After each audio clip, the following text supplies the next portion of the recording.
Morning. How are y'all?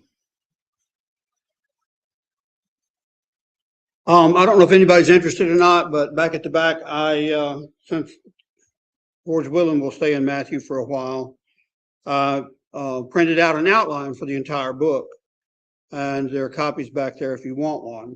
Just remember that an outline is basically a skeleton that doesn't tell you everything you wanted to know, but were afraid to ask.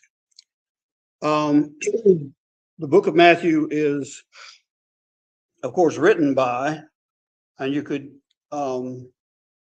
look as far back as you want to, but the book of Matthew has never had anybody's name on it other than Matthew, who was a disciple of Jesus, a tax collector, worked for the IRS for a while until he met Jesus and came to his senses.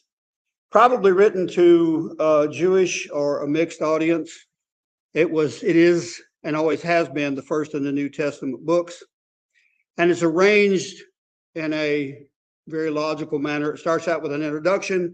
There are 5 sections in between, which are kind of reminiscent of the Law of Moses, and then there is a conclusion.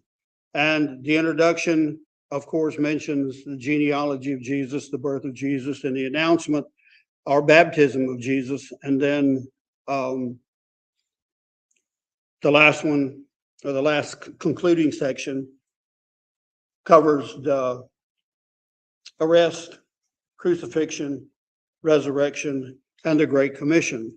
It's interesting that if you look down into the first chapter, the book of Matthew begins with the word Emmanuel. Jesus was Emmanuel, God with us. And it ends with, his last words are, I am always with you. He is with us from beginning to end. And I think that's one of the things Matthew was trying to emphasize. Something we need to bear in mind is that Matthew is just part of a much larger story. The Bible is God's story. We all have a story, right? If you were to sit down and talk to somebody, who are you? Where are you from? Who are you related to? Who's your mom? Who's your dad? Who are your grandparents? Do you know your ancestry? That kind of stuff. All of us have a story. It's about us, things that we have done, things we want to do, our hopes and dreams and aspirations. Well, Matthew is a part of God's creation story, because the Bible starts out with creation and it actually ends with a new creation. And it's the purpose of God from beginning to end. Creation and regeneration are God's story. And Jesus is the central character of all history, and he's certainly the central character in the Bible. So Matthew is actually the pinnacle, if you will. And are y'all hearing me okay? I didn't put on a microphone. Am I loud enough? Okay, y'all not as hard of hearing as I am. Matthew is the pinnacle, the high point in the Bible, because he is announcing the birth and coming of the long-awaited person who would make everything right and all things new. And he goes back into the Old Testament quite a few times, actually, but his purpose is to show that Jesus, this person he's going to tell you about his birth here in the first chapter, is the person that the Old Testament had prophesied, that this one particular person born into history, Jesus of Nazareth, is the Christ of God. Now he shows that. He starts out with 2 particular people, David and Abraham. And those 2 particular people are important because David was promised that one of his descendants would always sit on his throne forever. And Abraham was promised that through him, all of the nations of the earth would be blessed. Now, the coming of Christ before Christ was actually announced, had all kinds of expectations. The Jews actually were looking for an earthly king who would restore them to their former glory, throw off the Romans, and make them great again. And the rest of the world actually had some kind of idea that there would be a king born in Israel who was expected to rule the world. They probably got that from the book of Daniel, or the fact that the Jews were separated out into the world. We don't know for sure. But the conditions at the time of Christ were not exactly what you would call ideal for expecting a king. Israel itself was a shadow of its former glory. They had, at one time, when David was king and Solomon was king, been a very wealthy, powerful empire. Not empire, but nation, excuse me. But after the death of Solomon, they split north and south, like us, although their split was permanent. And they digressed over time into idolatry and at times into human sacrifice. Yes, they sunk pretty low. And because they had forsaken God, they were actually taken captive. The north, the 10 tribes in the north were taken captive by Assyria, and they were transplanted into different parts of their empire. And they are what's known as the 10 lost tribes. Nobody who knows what's happened to them, and nobody can find them. The south was taken captive by Babylon, and they stayed there for 70 years. And there were a large portion of them that actually returned to Israel. But by the time of Christ, the borders were reduced, and they were ruled by the Romans through a puppet king. Religiously, they were pretty much just ceremonial, without any real practical righteousness, rule keeping, but they tried to cover up their own personal indulgences, their moral bankruptcy. They were easily distracted by entertainment such as circuses and theater and that kind of stuff. And the whole area was besieged by crime. It was pretty much a moral and political mess.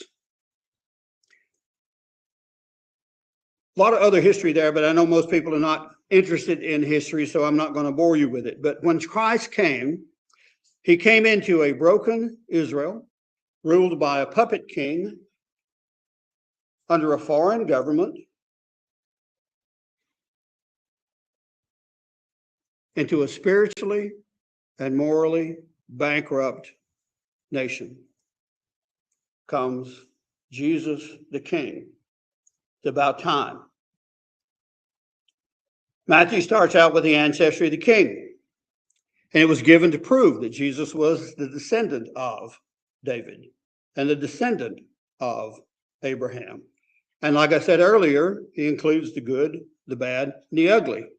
But Abraham is mentioned. Those are the two most prominent because it starts out with, this is the genealogy of Jesus, son of David, the son of Abraham.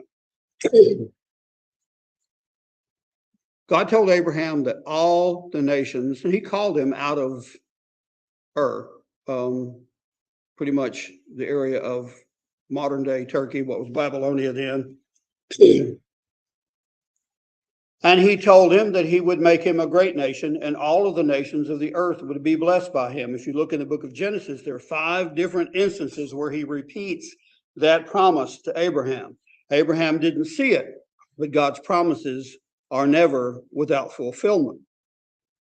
David was promised that a descendant of his would always sit on the throne of Israel forever, and this person would be righteous. He would be ruled by the divine or divine himself. He would be eternal, and he would be a king.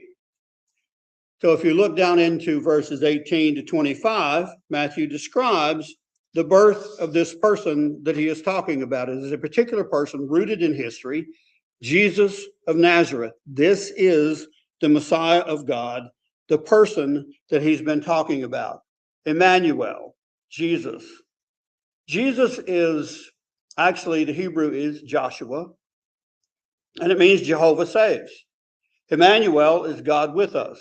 He was never actually called Emmanuel, but Emmanuel is just a support of Jehovah saves. It's basically God is with us to save us.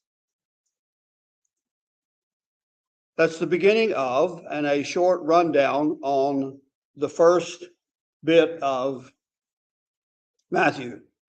In looking at this, what I thought I would do this morning is to look at some of the reactions or attitudes of people to this particular person called Jesus. And I want to look at 5 different people: Mary, Joseph, the wise men, Herod, and John the Baptist. And starting with Mary, and Matthew doesn't have a lot to say about Mary except that she was a virgin and that Jesus was conceived by the Holy Spirit.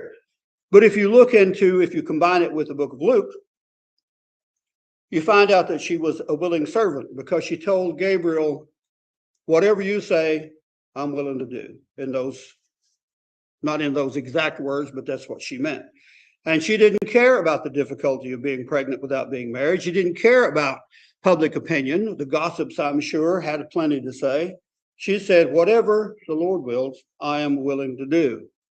And then there's Joseph, and Joseph is mentioned several times in chapters 1 and 2. In chapter 1, verse 20, it says that while Joseph was considering the fact that Mary was pregnant and they hadn't come together, he wasn't quite sure what to do. He thought he would just kind of set her aside quietly. He was an honest man. He was a righteous man. And he didn't want to put her to a public disgrace, but he didn't want to consummate the marriage until an angel appeared to him and said, it's okay, Joe. The Holy Spirit has conceived in her. She hasn't been unfaithful. It's okay to take her. And he did. And they didn't come together until after the birth of Jesus. But what I want us to notice is in verse 24, actually before verse 24, says that the angel came to Joseph in a dream and said, it's okay. And you get to verse 24, when Joseph woke up from his dream, he did as the angel of the Lord commanded him. He took his wife, but knew her not until she had given birth to a son, and he called his name Jesus. This pattern is repeated several times. In the verse 13 and 14 in chapter 1, it says, angel came to him in a dream, told him to get up, hightail it down to Egypt. Well, there's the dream. Joe woke up, middle of the night, took Mary and the baby and went to Egypt. Again, after Herod died, the angel comes to Joe and says, get up, go back to Israel. Joe wakes up, takes him, and goes back. And then when they get back there, the angel comes to him again and says, don't go into Bethlehem, go to Nazareth. And what does Joe do? Exactly what he told him to do. It's interesting. Nowhere in the New Testament does Joseph ever speak a word. Nowhere in the New Testament does it tell you anything about Joseph, except that he was a righteous man. He took Mary as his wife, and he had dreams, and he did what he was told. I would say that's a model of what you would call quiet faith. And his silence kept the focus on God and not on Joseph's personality. Next people in the order of things are the wise men. In chapter 2, in the first couple of verses, and then in 9 to 12, because it mentions them a couple of times, they show up in Jerusalem, saying, we saw a star. All right, now put a little bookmark where we are right there, because I'm going to go off on a rabbit trail here about this star for just a minute, and it may not be of any importance to you, but it is to me, so I'm going to do it anyway. This was not a natural phenomenon. I have read all kinds of things through history where people said, well, it was a conjunction of planets, it was this, it was that. This was not a natural occurrence. This was a supernatural occurrence. We don't have to worry about it being whether it was a star or whether it was a new star or whether it was a comet or a conjunction of planets or that kind of stuff. It was a supernatural event. because after they saw the star, they showed up in Jerusalem. It wasn't there. They didn't see it. They just came because they thought that's where the king was going to be born. And when everybody got all upset and Herod sent them off to Bethlehem, because that's where the prophet said the Messiah was supposed to be born, when they started back, lo and behold, there's the star again. And they are rolling beside themselves with joy because they saw a star again. And all it did was led them into Bethlehem, over the house where the young child was. Stars don't do that. Okay, end of Rabbit Trail Rant. It was a supernatural event. Now then, they show up. We don't know how they knew. They were from the east. They were possibly familiar with Daniel's prophecies about the Messiah. They were certainly associated with one point in time with the Jewish community somewhere. They traveled a long distance. And when they got there, they worshiped with tangible offerings, things that you could make value out of.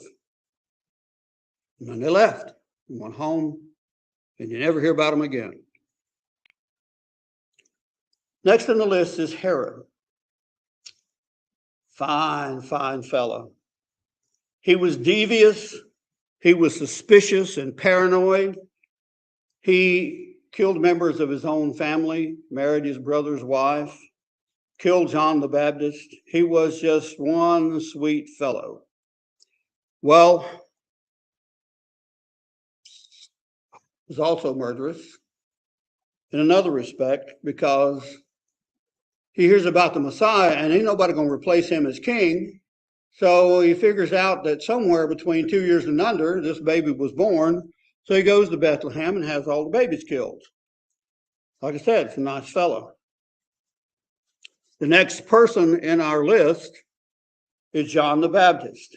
Here again, we have to go to the other Gospels to get some details about John. But one of the things we know, that this is a strange preacher preaching in a strange place, wearing strange clothes and eating strange food. I saw a video the other day by Alistair Begg, and he said, you know, John the Baptist had, and I can't use his accent, but he said John the Baptist had this paleo or keto diet down really well, eating grasshoppers and honey. And he was wearing camel's hair and a leather belt. And those were images of Elijah. And John the Baptist was the Elijah that was to come to make the way for Jesus the Messiah. What John the Baptist does, if you take the Gospels collectively, is points to Jesus. John the Baptist doesn't make himself prominent. They want to know, who are you? He said, I'm just somebody out here talking in the wilderness. And when Jesus comes along, he said, there he is. That's the one right there. Don't pay attention to me. Look to Jesus Christ, because he's the one. All of this happened in the ancient world and really has no relevance to us here today, right? It was a different world then. They were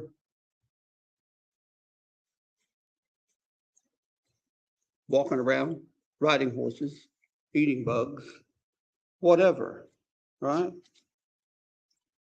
Disagree. We have a wealth of technology. We have all kinds of things that we play with, all of our toys, our phones, our cars, that kind of stuff. They didn't have cars then. They rode on horses or they walked.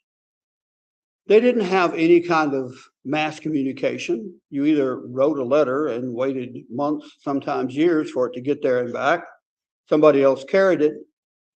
But human nature has not changed.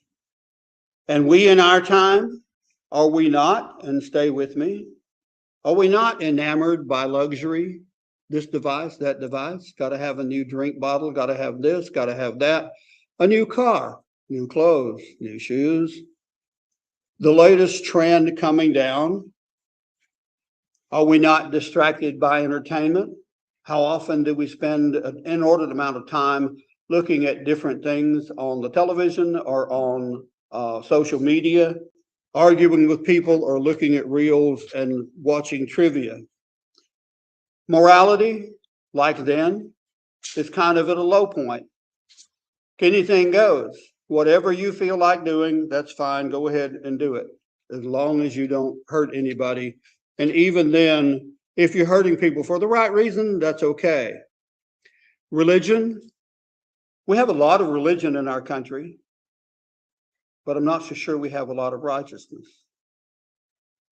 And like it was then, we are all at some point or another, one way or another, affected by crime, whether it's having to pay for extra police or actually being a victim of crime.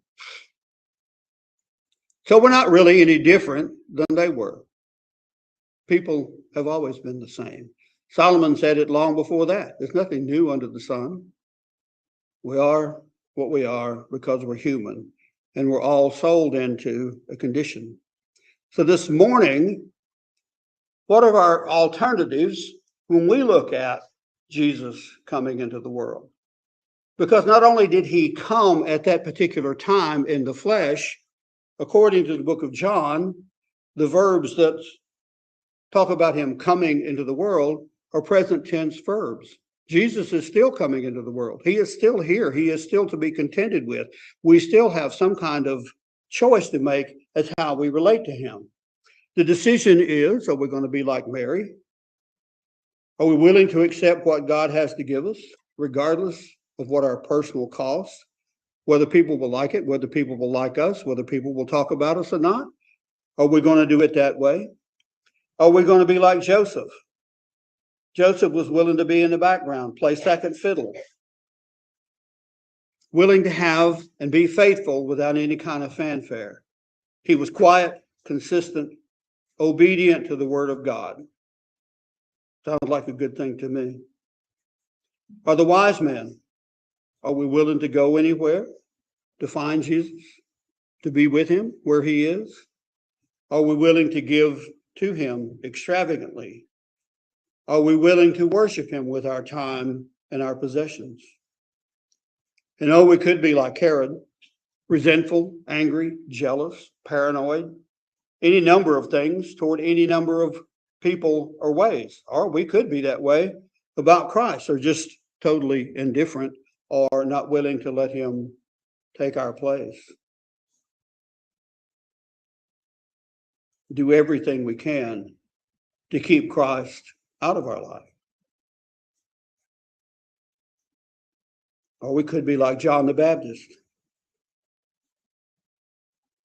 He was willing to be perceived as, he actually was weird. I think he was willing to be perceived as weird and different.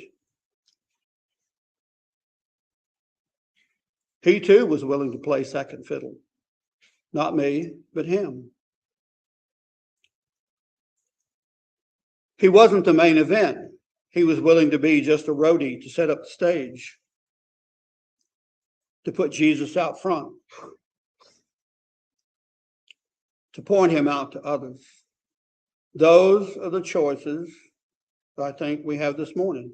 How are we going to relate to Jesus? If he is ours, are we going to let him have his rightful place? If he isn't, are we going to make him ours? Mindy?